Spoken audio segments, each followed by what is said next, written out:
Nabisto ang modus ng ilang magpupuslit daw sana ng matataas na kalibre ng armas at bala patungong Taiwan.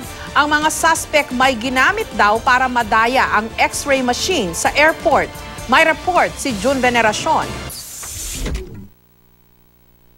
Sa mga sekretong compartment ng mga toolbox, pati sa mga solar panel itinago ang mga kontrabando. Pero bistado pa rin ang mga ito. Kalahating milyong pisong halaga ng mga dekalidad na baril, magazine at mga bala na ipadadala sa Taiwan ang nakumpiska ng mga tauhan ng Port of Naiya sa isang customs bonded warehouse sa Pasay City. Binalot pa ng lead sheet ang mga ito.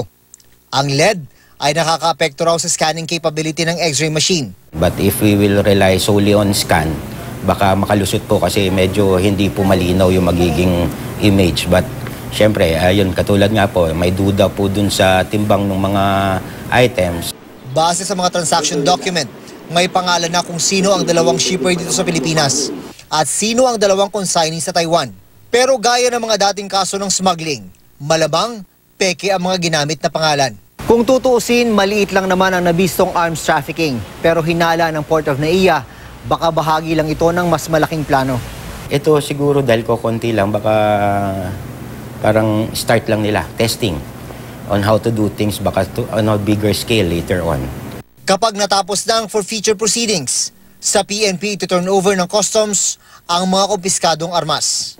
June Veneracion, GMA News.